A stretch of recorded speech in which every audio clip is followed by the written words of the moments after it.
Hey everybody, this is episode 2 of From Guns to Keyboards.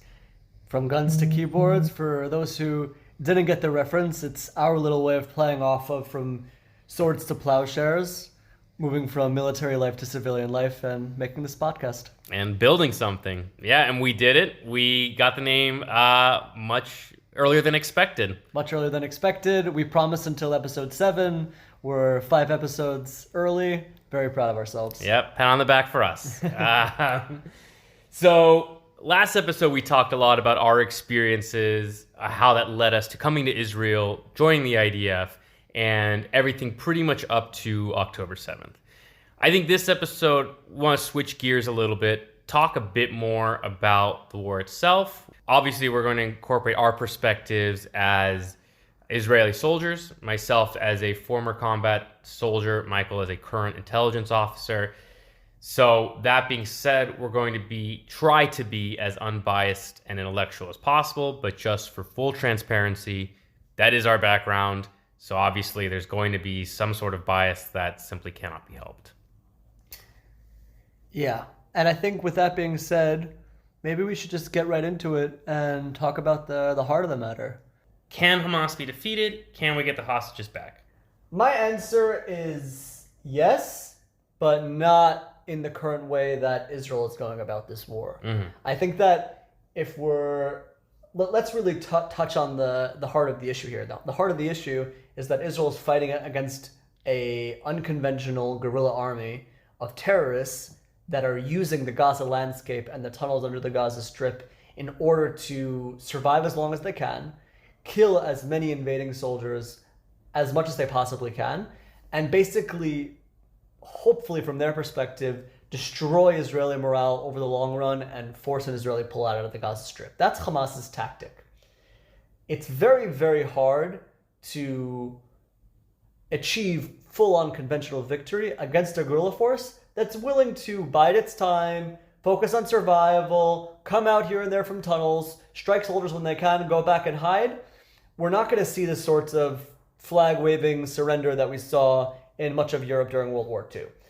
The historic precedent that we have seen in destroying terrorist organizations in the way that Israel is attempting to does exist, but Israel is not carrying out the tactics to bring that about. We see, for example, the historic precedent of the 2002 Operation Defensive Shield, when Israel went into the West Bank during the Second Intifada and completely destroyed Hamas, Fatah, and other Palestinian groups' terrorist infrastructure in the West Bank, and brought the situation to what it is today, where the West Bank is still somewhat of a hotbed of terror, but cannot be compared by any means to what it was during the Second Intifada, when dozens, if not hundreds, of Palestinian terrorists were crossing into Israel on an almost daily basis and blowing up buses and other civilian targets inside the state of Israel. What Israel did then that it's not doing now is combine the very effective military strategy of going after terrorists with a clear long-term political future for the West Bank. And obviously, what it ultimately did do, propping up the Palestinian Authority in the West Bank, many of us can argue that this is, maybe not moral, not the right way of going about it, because it's Israel's way of kind of, from its detractors' perspective, pushing off a deeper two-state solution with the Palestinians in the long run. But at least when you look at it from a pure military perspective, what Israel did in the West Bank, combining a effective military response with strengthening the Palestinian Authority's civilian branch in the West Bank, this was very effective in putting down the Second Intifada, and Israel is far from doing that right now in the Gaza Strip. So I completely agree with you. And the reason I agree with you is because I believe the only way to defeat, I don't even want to call them terrorists or guerrillas. I'm going to call them insurgents, because I do believe they are behaving in a way that insurgents that we've seen in the 21st century and prior years tend to behave. And the only way to defeat an insurgency is to engage both in the military kinetic action like you're talking about on the field, but to combine that with a very strong and very powerful political solution. And in the case of 2002 Defensive Shield, correct me if I'm wrong, but there was a Palestinian government that was established with the help of Israel. Right. Basically, what Israel did is it didn't replace the official mechanism, meaning the Palestinian Authority existed before 2002 and it continued to exist after 2002. But basically, Israel made a decision where it said, we're going to, if I'm going to borrow the President Biden's modern terminology for what he wants to do in Gaza, we're going to bring about something of a revitalized Palestinian Authority, where we're going to replace the current Palestinian president, at the time it was Arafat, with a new guy who is currently the sitting president, Mahmoud Abbas. And we're going to clean up the Palestinian government of its ties, or its direct ties at least, with terrorist organizations and its funding of terrorist organizations. And it certainly didn't achieve all of its goals. The Palestinian Authority is still educating terror, and it's still paying welfare payments to the families of terrorists that carry out attacks against Israel. So I don't think Israel achieved all of its goals in bringing about the civilian government that it wanted to achieve in the West Bank. But it did create some sort of political alternative that complemented the military action on the ground. I actually disagree. I think Israel completely accomplished its political goals in the West Bank. You cannot have a government, any government that is completely beholden to Israel and is going to do whatever Israel wants to do, will never be accepted by the general public. You need a government in the West Bank that is going to be accepted by the general public, and the only way for that to be done is to have a government that is going to push back against Israel and is going to be seen as resisting to some extent Israel and Israeli occupation. At the end of the day, there are two main goals of the Palestinians, essentially. Autonomy, that they have their maximalist goals of controlling the entire region of Israel and Palestine and creating one single state. That second goal for Israel is unacceptable, of course. So you have the only option that leaves you with is just containment. But the first goal of Palestinian autonomy is something that could potentially be brought about. And in order to truly defeat, I think in order to, not just myself, any counterinsurgency doctrine is going to say the only way to defeat an insurgency permanently is with a political solution, by addressing the underlying political problem and solving it in some way. So why don't we talk about that in the case of Gaza? Many solutions have been brought up in the international media. Some talk of a RPA, a revitalized Palestinian Authority. Some talk about even leaving Hamas in as a governing authority of the Gaza Strip in some sort of way. Some refer to the possibility of bringing in Palestinian clans to lead Gaza. Some talk about bringing in an international, United Nations-backed peacekeeping body to take over Gaza. What's your take? So I guess we can go one by one down the list. The Palestinian Authority, having them retake Gaza, to be honest, this is the one that to me that makes the most sense. It is an already established government, albeit one that does not enjoy the support of the general public, but it is an organized, established governing body with experience that is at least made up of Palestinians. So in that way, it represents Palestinians. It doesn't look like an occupation in the way that, for instance, a propped up Iraqi government in Iraq, while the U.S. coalition forces were essentially protecting it, would. You have an independent government there. That to me makes the most sense. And it is the solution that the Americans, government at least, tends to go with. Do you think that the Palestinian Authority would agree to a solution like that? Do you think that Mahmoud Abbas is interested in taking governing responsibility for the Gaza Strip and adding that to his list of priorities? Correct me if I'm wrong, but I believe the Palestinian Authority has already stepped in and told at least publicly stated that they are willing to take control of Gaza. There's been all sorts of public statements which kind of remind me of the many public statements that happened or that were published before the war between Hamas and the Palestinian Authority, where they said something around a frequency of once every 2 years, we have decided to unite and work together to create a unified Palestinian government for the Palestinian people. And it just didn't happen, not once, over the past almost 2 decades since Hamas has taken over the Gaza Strip. I think that the way I read the political map, a PA control of, or an RPA control, I guess I should say, of the Gaza Strip may be a very good solution for Israel. I don't see the Palestinian Authority being willing to take on this challenge in practice for 2 reasons. First, I think that they lack the self-confidence to take on Gaza. I think that they're seeing what's happening in the northern Shomron right now, where in the northern West Bank, they are unable to control many of the cities and villages in its area of domain. And I think from its perspective, taking over additional territory will inevitably bring it at further risk of collapse. And two, and I think this is an even more important reason, if the PA or the RPA were to go into Gaza and take it over, this will inevitably look from the Palestinian perspective as Mahmoud Abbas riding in on a Merkava tank and driving into Gaza City with Israeli backing in order to expand his grip on power. And I think that the PA is very nervous by this. I think that fundamentally we're talking about, like him or not, facts are facts. It's a group of autocrats that get paid a very nice salary and live in very nice homes in Ramallah. I don't see any reason why they should rock the boat and take on these sorts of adventures. And certainly not when the Israeli government is giving them perfect reason not to go into Gaza and is coming out with public statements saying that the PA should never return to the Gaza Strip under any circumstances. But couldn't that actually play into a good strategy for them to do exactly that, to go against the Israelis? Wouldn't that kind of look to counter your argument of Mahmoud Abbas riding in a Merkava tank? If he's saying basically to Israel, screw you, I'm going in anyway, these are my people and I'm taking care of them? I think that's an excellent question. And I definitely think that ironically, Bibi's public statements, the Israeli Prime Minister's public statements on a revitalized Palestinian Authority may help legitimize a PA return to the Gaza Strip.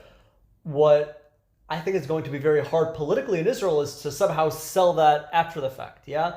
If this was Bibi 3-4 years ago when he was at the height of his political power and he had the ability to sell just about anything that he wanted to sell, this would be a totally new situation. He can go from being maker of war to maker of peace overnight and nobody would blink an eye. But we're talking about a prime minister that is already very weak in the Israeli eye. He's a prime minister that has one foot out the door, has a very low chance of being elected in any upcoming election that may take place. And his one chance of staying in power is being the prime minister that goes all out on the war effort and, guns flying, going to fight against Hamas terrorists in the West Bank. And for him to go back on what he said and to bring the PA into Gaza, I think that would just be the last of many final nails in the coffin of his political career.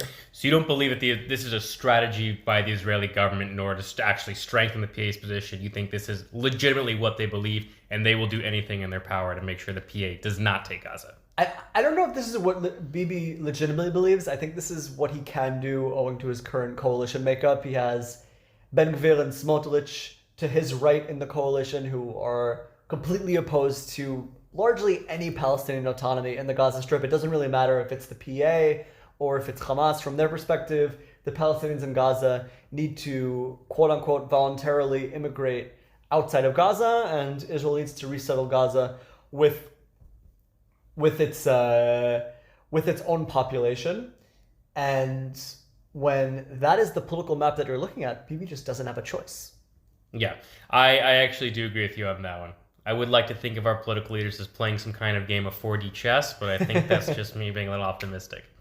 All right, Michael, well, since you tore my answer a new asshole, let me go ahead and ask you. We've got our opinions clear on the PA. Hamas maintaining power. Hamas maintaining power. Well...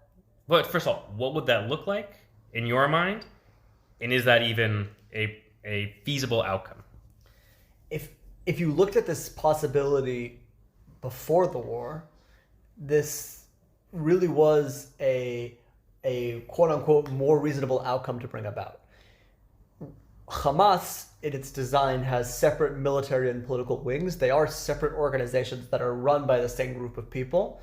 So you technically could do in Gaza what Israel did in 2002 in the West Bank, where you say, we're going to completely destroy Hamas's military capability, but we're not going to go after their governing capability, meaning we're not going to go after, for example, the civilian body that keeps the Gaza Strip as a whole. The civilian body, would that be Ismail Haniyeh? Would that be who is it included in the civilian body? I think I'm mainly referring to the professional bureaucrats that are running the Gaza Strip. I think from the Israeli perspective, anybody who's a card-carrying member of Hamas is an enemy.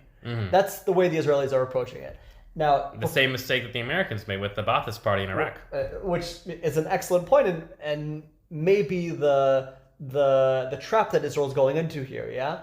Now, why did America do what it did in Iraq? Because it learned from its experience in Nazi Germany and said, we had a no-Nazi policy in Nazi Germany. It worked perfectly well. There's no reason why this shouldn't work in Iraq. The main difference, of course, was that America did not create a long-term popular political solution in Iraq.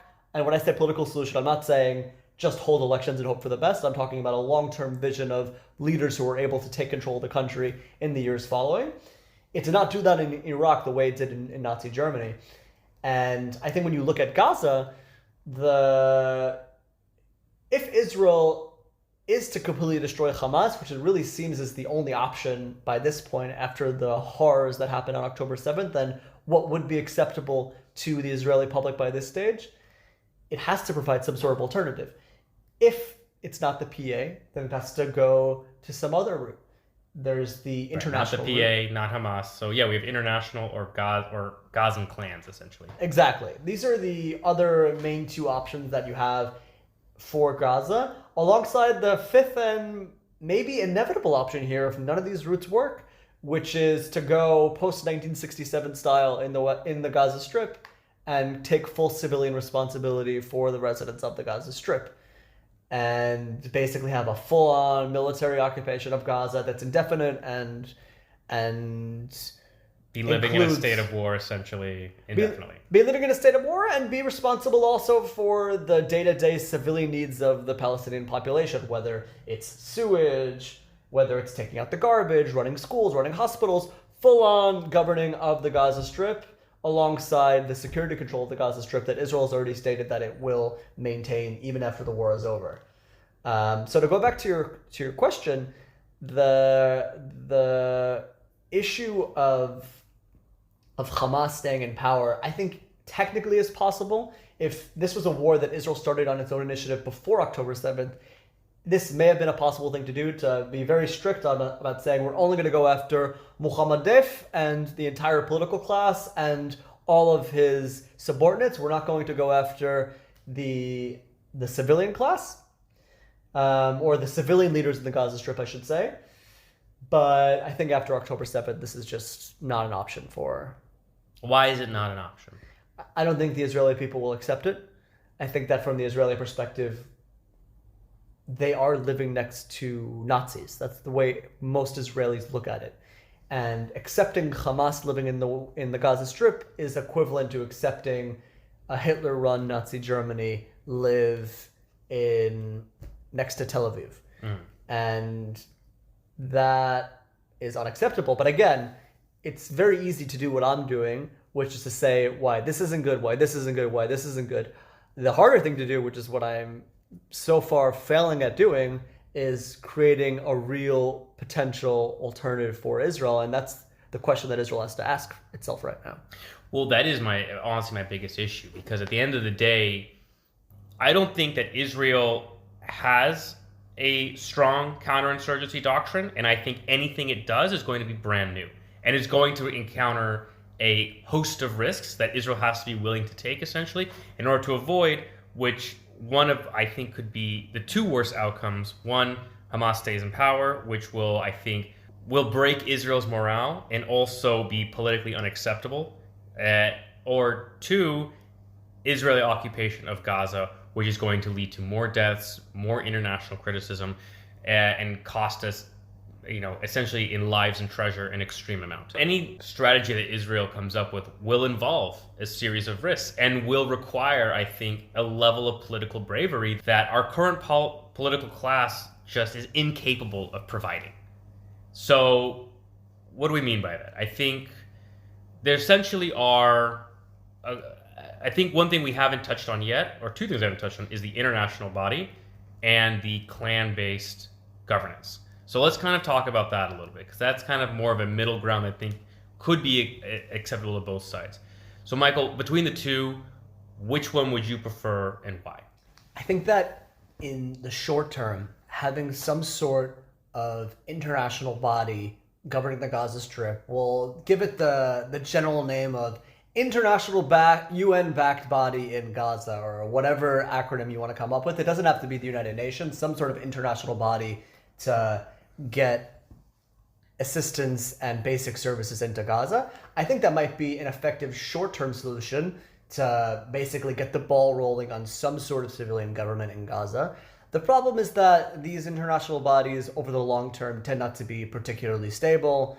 Over years, inevitably what will happen over time is that the international body will lose some sense of local legitimacy, or maybe will never even attain local legitimacy. So if Israel is going to bring in some sort of international body, we're talking about a band-aid here that might be a band-aid that's growing out of a lot of these international efforts that we're already seeing in Gaza from the United States and from many European countries to bring in aid to Gaza through the sea. Once you start bringing in aid to Gaza and you start bringing in food and medicine and what have you, these things can naturally kind of metastasize into a semi-government that's forming into the Gaza Strip. So I think that's fine as a short-term solution just to get Hamas out.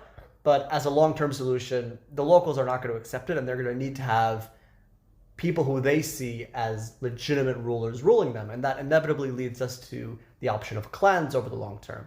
Now, Palestinian clans leading Gaza is a solution that's been kicked around by the prime minister himself. He's mentioned this as his preferred way of going about it. He didn't use the term clans, he used the term localized rule, to the best of my memory. And this is a tactic that the Israeli military and the Israeli political leadership has promoted one way or another for years now. It tried to bring about localized rule in the West Bank immediately after the 1967 Six-Day War. And this idea has kind of been recycled here and there in Israeli political discourse. The question is whether or not the Palestinians will accept local clan leadership as being a truly authentic Palestinian leadership, or just some sort of Israeli attempt to divide and conquer and split the Palestinians into small groups that will be easier to control.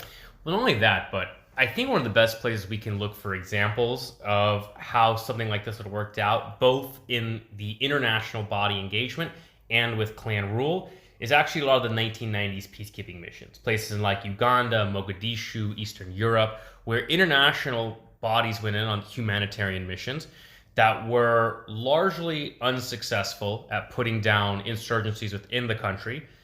And meanwhile, they relied on clan leadership, and what they found more often than not was that clans are really only loyal to themselves. These are groups of people who are tied together through family ties, which puts themselves at a much higher priority than any kind of population or any kind of even, state-based action right there. So you kind of run into those issues, I think, when you bring in both an international body and any kind of clan-based rule, essentially. Right, and the question of clans cooperating with the Israeli government, I think that for that reason you meant, that you just said, I think that there is actually a chance that clans will cooperate with the Israeli government if they view it as promoting their own self-interest and them achieving material successes that promote the interests of their clan.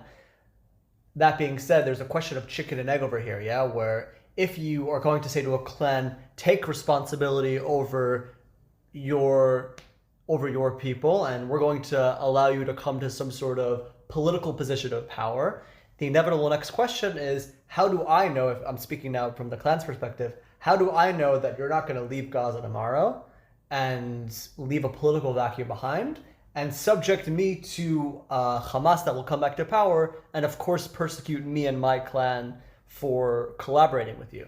So I think that Israel has already been very clear that it is going to capture or kill every single member of Hamas without exception. That's the Israeli policy.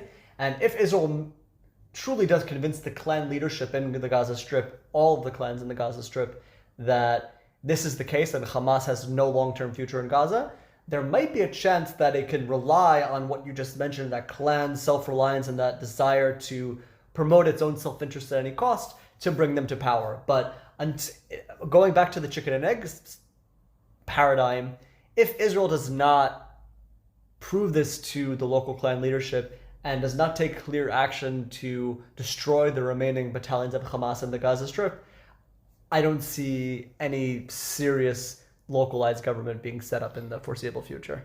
Well, we also have to ask ourselves, too, is that what does a localized clan promoting its own self-interest even look like? Because more often than not, they can often behave in the way that a mafia behaves. I mean, really engaging in any sort of political adversaries in a very violent and brutal fashion, very much extorting and brutalizing the civilian population. I mean, you're essentially subjecting the Gazans themselves to what could potentially be a very ruthless and bloody, we keep using the word clan, but clan or ruling force. Not only that, but this is also a ruling force that is being openly backed by the Israeli government, because the Israeli government does plan on staying in there and does plan on leaving military troops in there. And the question is, okay, if this clan lets us know that, hey, we have intel that there's a Hamas gathering going on there, we, as the IDF, as the Israelis, have no idea if that's actually Hamas or not. We can only base ourselves off the intelligence of this governing organization, which we know going into it is based on its own self-interest, or is built on its own self-interest. And beyond just removing any competitors to power, this will also require us to look the other way, essentially, when the clan decides to do its own thing and go out and, like I mentioned, brutalize, extort. We will need to look the other way in the interest of maintaining a partner for peace. So essentially, we have a whole host of new problems. Not only that, but there's a long, repetitive history of countries empowering and arming what later becomes their own adversaries. Hamas and Israel is an example of that. The Mujahideen and Americans are another example. This is a long, repeated history, and the question is, okay, maybe this is a longer band-aid than the international aid solution, but what is 10, 15, 20 years going to look like? Exactly. I think that you bring up an excellent point. And now that this conversation that we've had has largely exhausted the common solutions for the Gaza Strip, we spoke about an RPA and all of the challenges to that. We spoke about a international body. We spoke about leaving Hamas as a civilian body, continuing to cover in the Gaza Strip. And we also spoke about the clans. And the common thread for all of these solutions is that they have little chance of success and little desire of any party to bring them about. I think that this inevitably brings us to the last question on this topic, which is, if Israel doesn't have a choice and it can't bring about an alternate political solution for the Gaza Strip, should it take responsibility? I think if you're left with no other option, you can take responsibility, but you need to do it in a way that Israel politically is uncomfortable with doing, socially is uncomfortable with doing, and that is, you actually need to be a governing force whose duty and whose priority is to the goodwill of the people that you're overseeing and occupying. What does that mean? That means infrastructure projects.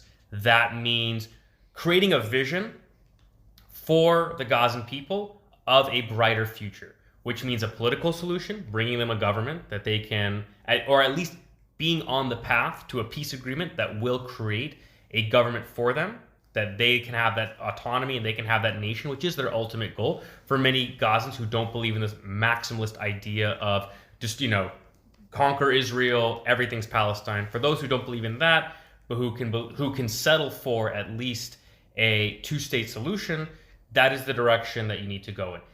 What that means for the Israeli public is that when they turn on the TV and they see a soldier or an Israeli civilian who is paving a road and who got shot or who was blown up, that they accept that.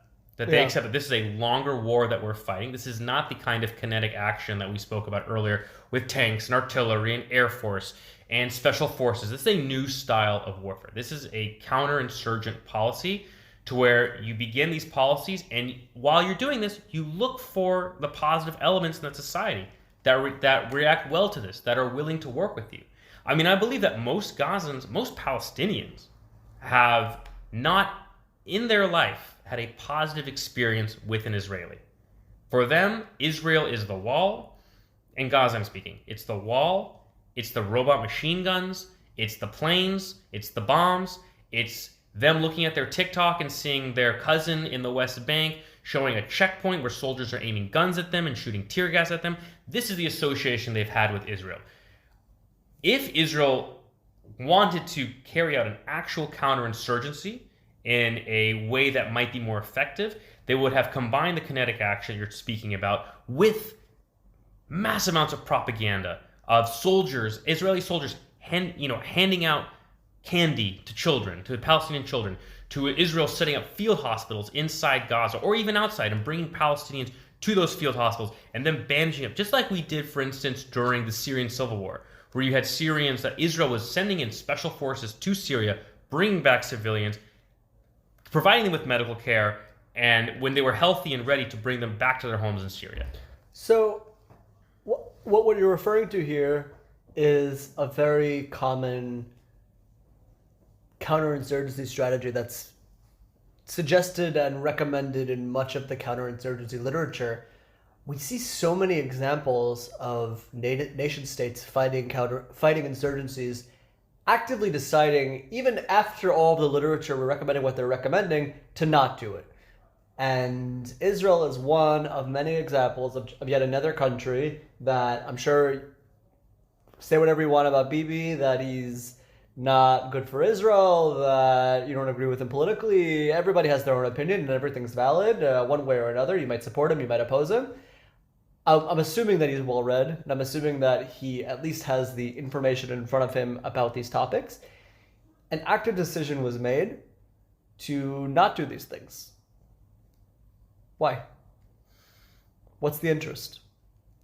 I think ultimately Bibi is, he's a subscriber of revisionist Zionism. Revisionist Zionism is inherently violent. It is forcing the idea of we're going to force the reality upon you that Jews exist in Israel and you're going to accept that. It is the belief, and you see this in a lot of right-wing circles, it is the belief that most Palestinians believe in the maximalist view. And when you have essentially two opposing forces who both truly believe they're fighting an existentialist war, where both sides believe that the loss of that war is not just a loss of land, but a loss of an entire ethnicity. There is nothing that is not permissible in that sense. And if you view the world through that lens, you do have a tendency towards violence. I do agree with you that Bibi is well read, but as we both mentioned, he is politically in a jam right now. He cannot appease his coalition of extreme right-wingers who've been living and grew up in settlements, fighting with the local Arab population, probably their entire lives, and who see the world in that sort of black and white, violent encounter. That being said, I do want to kick the question back to you. Why isn't Bibi engaging in the sort of counterinsurgency literature? I think that Bibi, and I'm sure he's not alone in this in the historic examples, is looking to achieve goals that can be very clearly measured, meaning he's looking to achieve successes that from the Israeli public's perspective can be very clearly measured. And I think that a tactic of destroying Hamas militarily is much more easily measured than winning hearts and minds. Now, ironically, Israel has not achieved the sort of military success that it has expected to achieve in the Gaza Strip by this point in the war. I think Israel by this point expected to achieve a much more definitive destruction of Hamas's top leadership and of its military force. But if I put myself in Bibi's position in the initial days after October 7th, I think he saw, okay, I have to show something to the Israeli public. The way that I can show success in a very clear way is boots on the ground, going after Hamas, killing its top leadership and destroying as much of Hamas as we possibly can. And winning hearts and minds, that might be the right strategy according to the literature, but I have no way of presenting this back at home as being a win. Nobody's going to care back at home that the mothers and fathers of Gaza like Israel a little bit more today than they did yesterday. There's no way of measuring that. There's no way of proving that. And that ultimately led Bibi to the point of where we are today. No, you're right. I mean, look, it's been almost 6 months at this point. I think you and I can look back with a little clearer eyes on October 7th, but it does need to be stated that on October 7th, after that attack, I mean, we've spoken about it before, there was a real feeling, and I felt it myself, I know you did too, of just hate. I've never truly hated a group of people like I did on the weeks after October 7th, to where, I would see bombs drop on Gaza, and I was like, good, they deserve it. There was a true feeling, and this is coming from somebody who, prior to October 7th, I consider myself very left-wing.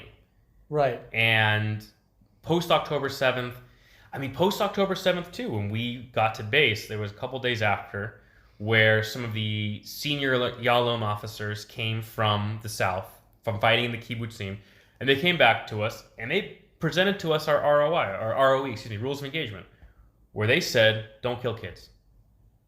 That's it. There are no other rules of engagement beyond that. They said, somebody's in your zone of combat, that's their problem. That was what we were presented with, and at the time, we all took that to be, yeah, that makes sense. And you're absolutely right to bring this back to our counterinsurgency, to present a plan the way I just described it, the way that most people who work in the military and intellectual spaces would describe a counterinsurgency, politically would take superhuman strength. Right. Would take an Ubermensch to be able to sell to his people. Exactly. That being said, is it too late to do an about face? Is there a way we can shift gears and engage in a real counterinsurgency style policy? I don't think it's too late. I, if anything, think that it's even too early to engage in a full winning hearts and minds strategy in the entirety of the Gaza Strip when Hamas is still a governing entity in much of the Gaza Strip, be it in the south of the Gaza Strip in Rafah, or in the middle of the Gaza Strip in Deir al-Balah. I think that by this point, it's not too late for Israel to engage in limited, quote-unquote, winning hearts and minds. We'll leave that as a general headline for now and maybe go into it a little bit later as to what that exactly means. It's not too late for Israel to implement this strategy in the north of the Gaza Strip, where Hamas has been largely toppled.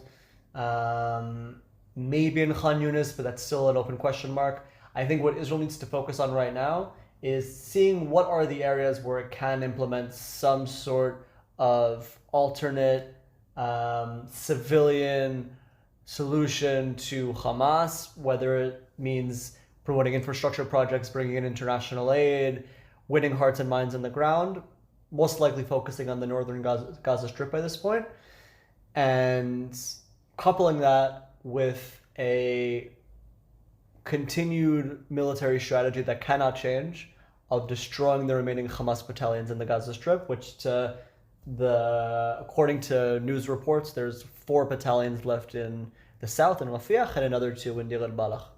That needs to be the focus. I also think that the total destruction of these battalions are integral to the winning of hearts and minds, because nobody in their right mind will ever collaborate with the Israeli government on any civilian project if they have any fear in their head that Hamas will go after them afterwards when the war is done and fight them. But if Israel destroys all the remaining battalions, if it goes after Hamas's leadership and somehow takes them out, which seems to be a very difficult thing to do by this point, but still possible, and it shows to the Palestinian population that Hamas is largely a defunct guerrilla army in the Gaza Strip that has sporadic supporters here and there, winning hearts and minds might get the support that it needs to go forward. To be honest, I agree with a lot of what you said. I do disagree with one point, which you mentioned at the very beginning, where you said it's too early. I disagree. I think here's the issue with modern day counterinsurgencies and counterinsurgencies. They are globalized. The battlefield is no longer the battlefield the kinetic battlefield. The battlefield is the internet. And we can see already how the internet is having an effect on this war. Back in 2002, 2003, or 2001, 2003, excuse me, when the U.S. invaded Afghanistan, Iraq, people didn't have cell phones and internets in the way that they do today. The only news that we got, for most of the Western world at least, was CNN and BBC's embedded reporters who were living with the troops, the coalition troops, who were next to them in battle, who were showing, tanks blowing up buildings, machine guns being fired into cities. And no one stopped for a second to think, well, who's inside those buildings? Are there insurgents? Are there civilians? Who knows? Who cares? Al Jazeera really went out of their way to try and show the Iraqi perspective and the Afghan perspective of, the crowded hospitals of dead and dying children. But the only audience who received those images were largely Muslim communities inside the Middle East and living in Europe at the time, which is why Europe had such a problem with the coalitions in Iraq and Afghanistan, because of their large Muslim populations. The United States didn't really have that problem. They had a lot of Muslims living in the United States, but they were largely disorganized and not really an enfranchised, or not enfranchised, but not a mobilized political group in the way they are today. We see now entire states are now having their votes affected by the Muslim population who has organized into grassroots political organizations and who has attained in many ways real representative power. Ilhan Omar comes to mind. She is currently the first congresswoman in history to wear a hijab. This is new in American politics, that we have a demographic shift in today's day and age who largely get their news from the internet. And what are they being inundated with? Non-stop viewings of Gazans showing corpses lying in the streets, dead children in hospitals, starving people begging for food. What Israel can do, at least for now, to try and change that narrative is to engage in that propaganda. To do, I think, things we suggested. Or, soldiers giving candy to children. Field hospitals of Israeli doctors taking care of wounded Gazans. One last point I'll make is that when the Americans started aid dropping food, the Hamas propaganda arm on Telegram that I follow, Gaza Now, was in full-on panic mode. Because now the West was helping them. And Hamas has really built itself up as uniting the Ummah, the Muslim world of all Muslims throughout the world against the West. Suddenly the West is helping now? I mean, immediately we had that story of aid shipments killing Gazans because they needed to find some reason why this was bad. They're panicking about that. They're panicking about this pier that's being built. I do believe the pier is a horrible idea. I think 1983 Beirut is about to happen all over again as Hamas carries out some kind of attack against American troops building this pier to help them, because they can't allow the West to be seen as helping the Muslim community. Their entire organization is built on the idea that it's the West against the Islamic world. And if Israel comes in and says, look, we're not just occupiers. We're not just evil Jews trying to control your life. We're here. We can work together to build a better future. You don't need to engage politically at all. These simple propaganda acts, when shown over and over again, can actually change hearts and minds, not necessarily the Gazans on the ground, but of the entire world. And quite frankly, if Israel wants to keep engaging militarily, we need that global support. Because at this point, I think we've kind of seen, correct me if I'm wrong, the U.S. is getting close to pulling the plug on this whole thing. Yeah, I think you brought up a lot of excellent points there. And I think that the common thread why Israel isn't doing those things that you mentioned is not because it's not smart. I don't think there's any political capital to open up army field hospitals for Gazans or to do these things. But I think that from an objective, analytical perspective, looking at the benefit of what you're describing, clearly there is a lot of PR gain that Israel could be achieving that it's not achieving. Even that I don't agree. I mean, whenever I see a lot of pro-Israel online supporters showing things like, there was a famous photo that went around, at least in Israel it was popular, of an Israeli soldier pushing an old Gazan woman in a wheelchair. And us saying, see, we're the good guys. Where are those photos? Where are those videos? Why are they not blasted out at the world 24 hours, nonstop, a different video every 15 minutes? Right. If Israel wanted to, it could change its policy on the ground to do that. Right. But I don't think that the Israeli public is the problem. I think the political class is the problem. Right, but the political class at the end of the day responds to the Israeli public. This at the end of the day, for better or for worse, Israel is a vibrant and fully functioning democracy that forces Debatable on the fully functioning. Vibrant for sure. Yeah, you know what? Maybe I'll take that back. It's fully democratic, fully functioning. It's a very interesting democracy. It's a very very fascinating exciting democracy. Touche, my friend, touche. But Israel is a democracy that, like many democracies, has to actively give an answer to what its civilian population expects. And this is the same population that before October 7th was convinced across the board, or almost across the board, that any military adventure in Gaza is a terrible idea and should not be done under any circumstance, and then completely flipped after October 7th. And if you ask any Israeli, the entire public is convinced we have to go after them and smash, burn, and destroy as many Hamas operatives as we possibly can. And I agree that the symptom is the political class, but the political class is responding to a local trend.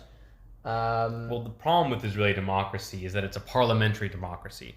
And we're seeing the issue with that a very small political party now has an enormous amount of power because they're keeping the political coalition in place.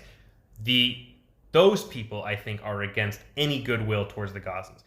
I think that if you ask even your average right-wing Israeli, would you have a problem of Israeli soldiers handing out candy and providing first aid to Gazans? I can't imagine anybody who would have an issue with that at all. Right. Well, I guess time will tell. The situation in the Gaza Strip is very dynamic. We're recording this podcast right now. Who knows what the situation will turn out March 5 minutes from now. 12th, to be clear. March 12th, who knows what the situation will be 5 minutes from now, 10 minutes from now, 1 week from now. I think that the one thing we haven't discussed, which is really an issue that combines two separate topics within it, is hostages and potential invasion of Rafiq. This is two intertwined topics that we've been talking about a lot in Israeli and international political discourse as it pertains to the Israel-Hamas conflict.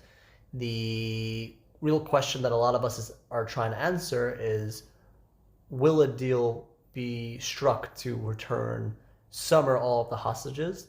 And if not, will Israel take the next step of going into Rafiq and destroying the 4 battalions that are stationed there? Before I completely flip that question back on you, I just want to point out one thing that the hostage element really brings into what I mentioned with the counterinsurgency, the long-term counterinsurgency, which is that if this were just a pure counterinsurgency, you could say that Israel has a lot of time. The hostages add a sort of panic and reduces that amount of time that Israel potentially has. Not only that, but you also handed Hamas a weapon, essentially, where if Israel is starting to win the propaganda war a little bit, Hamas can start executing hostages and drive Israelis back into a frenzy. That being said, like I promised, flipping the question back to you, because I don't really have an answer at this point. Will there be a negotiated ceasefire, or a negotiated settlement at least, for the hostages? And or will there be an invasion of Rafiq? I think that Hamas would be crazy to negotiate a settlement that would involve all of the hostages. I think that would be, from a strategic perspective, a complete loss for them and make absolutely no sense. I think the two real options here is either Hamas will agree to a partial release of hostages in order to attain some sort of short-term or medium-term gain on the ground, whether it's a ceasefire, whether it's international assistance, whether it's release of Palestinian prisoners, all these things together.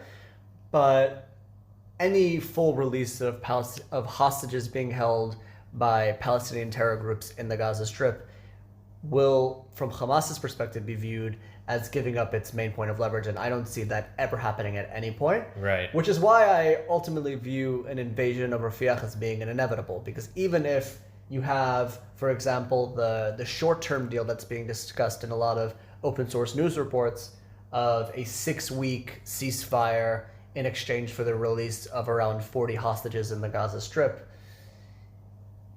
at the end of that 6-week period, Israel is likely to take some sort of military action in order to up the pressure up against on Hamas. I will remind our listeners that immediately after the last ceasefire that took place, the first thing that Israel did was send in its 98th Division to invade Khan Yunis and to start conquering the city of Khan Yunis and its surrounding areas. I think that it's a fair assessment that even if Israel does strike a deal with Hamas, that will be the inevitable next step. So one way or another, I view this as an inevitability. And if you want to know my personal opinion, I think that Israel has no choice.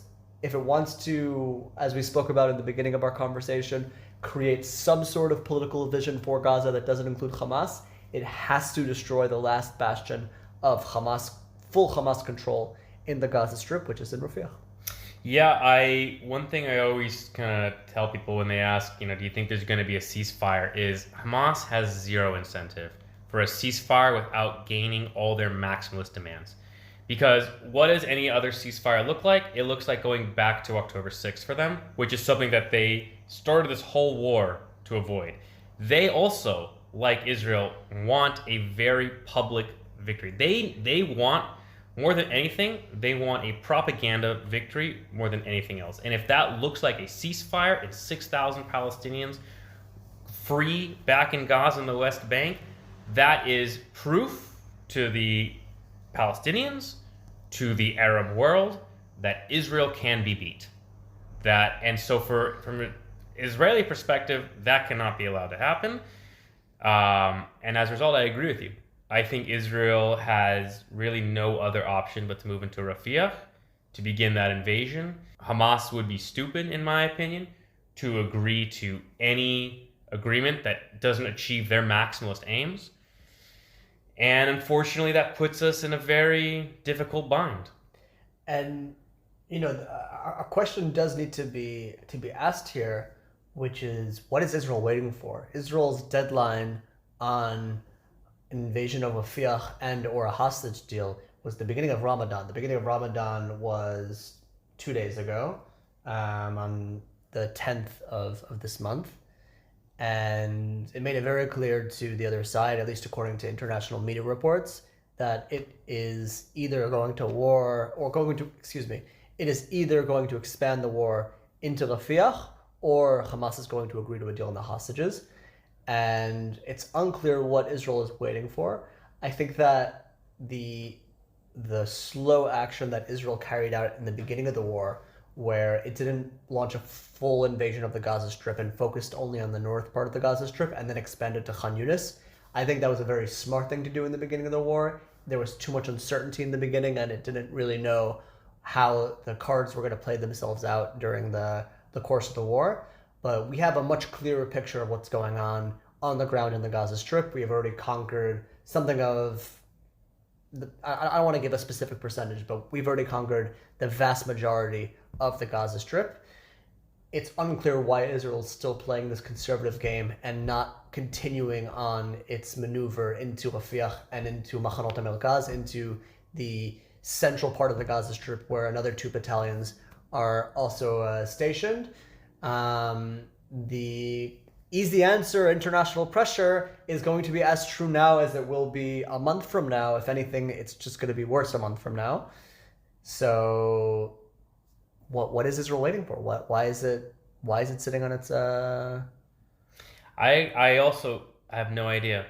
And the question I want to ask too in regards to the hostages is, do we abandon them? If we're unwilling to give Hamas its maximalist goals, does that mean that we've essentially condemned the hostages to death? It's the toughest question of the war. I think that anybody who looks at what's happening with the hostages right now and the the men and women, the sick and the elderly that are being held by this terrorist organization, the Gaza Strip. It's a war crime and a crime against humanity that can't be described in any simple way, at least in the English language. And the dilemma here is not one of abandoning them as much as it is of how do you provide maximal security for the Israeli public. Yeah, like at the end of the day, we could have had the same exact question be asked about Gilad Shalit, who was released in exchange for more than 1,000 Palestinian security prisoners, among them Sinvar, who ultimately became the head of Hamas in Gaza and the architect of the October 7th massacre. We'll never know in this chicken and the egg game if we release these remaining 130 hostages in exchange for all of the Palestinian security prisoners. Are we going to create this long-term chain reaction like Israel did after Gilad Shalit, of creating another October 7th that will happen X amount of years from now, and another 1,000 hostages will be taken, or another 2,000 will be killed? We have no way of measuring this scientifically, so it's hard to state what's the right way of going about it. But I guess what I could say from a purely strategic perspective is the levers of pressure that Israel can apply on Hamas have not been exerted to the fullest extent. I think that if Israel takes the step of applying levers of pressure onto Machanot HaMerkaz, onto the center of the Gaza Strip, and onto Rafiah, the south of the Gaza Strip, I think that not only can we get a better deal, I think that we can even create the conditions for any sort of deal with the Palestinian leadership. I think we can certainly create a day after without Hamas. However, the question is this, and maybe we'll wrap it up after this, but does Hamas care more about its own survival as an organization, or does it care more about its goals, its ultimate goal of an independent Palestinian state, maybe potentially on or off Israeli land?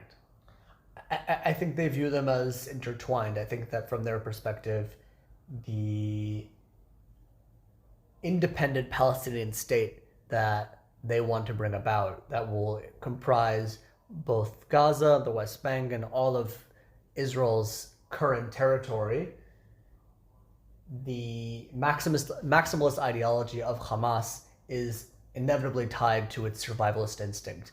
They're looking to play a long game here. They see themselves, and Sinvar sees himself as the Salahuddin of the Palestinian people. They're going to do whatever they can to crank up the international pressure, crank up the local military pressure, to encourage the Israeli political leadership to make the decision of leaving the Gaza Strip and allowing Hamas to return fully back to power in the Gaza Strip. And if that day does come, we all know that the inevitable next step will be an expansion of Hamas power well beyond the borders of the Gaza Strip. See, I actually disagree. I think Hamas and Sinwar and all these other leaders are following more the example of someone like Osama bin Laden, who, I remember, just a real quick anecdote. I remember the first time I visited Ramallah when I was studying Arabic back when I was 23 years old, and I walked into a shawarma shop, and I was talking to the guy, and I look over and I see a massive gold-framed, painted picture of Osama bin Laden, and I was like, holy shit, I am in a whole nother world. But it really goes to, after more reading and listening to sort of a lot of the goals of a lot of the, I guess, Islamic insurgency, Osama bin Laden never pictured himself as the caliph of an Islamic state. But what he wanted to do was he wanted to unite the Ummah, the sort of Muslim world, in jihad, I guess, against the West, to create one day the conditions for a state. I think he saw himself as one small piece inside this great history that was going to emerge. And to be totally honest with you, I think Sinwar and I think Hamas see themselves in the same way. I don't believe that they see themselves as, we're going to be the next government. They are one small step. Look, there could be something to be said that power does corrupt. And I'm sure there are Hamas leaders who see themselves as you mentioned, the Salah ad-Din of the Islamic world. But me personally, what I think is that that they are prepared and willing to die in the belief that the next generation will carry on their mission. We'll have to see. I'll read one quote. I like to end stuff with quotes because whatever I can say, somebody else has said it better. I think that was from American History X. This is from a guy named Patrick Pierce. He was a fighter in the IRB. This is back in the 1920s. This is after he was arrested, shortly before he was executed by the British. He said, "We seem to have lost. We have not lost. To refuse to fight would have been to lose. To fight is to win. We have kept faith with the past and handed on tradition to the future. If you strike us down now, we shall rise again and renew the fight. You cannot conquer Ireland. You cannot extinguish the Irish passion for freedom. If our deed has not been sufficient to win freedom, then our children will win it by a better deed." I think that summarizes Hamas's mentality. I don't know how you beat an ideology like that. The British certainly didn't. They ended up making peace with the IRA. And I don't know if Israel has any other option. We'll have to see. We will. All right, everybody. Thanks for listening. Thanks for listening.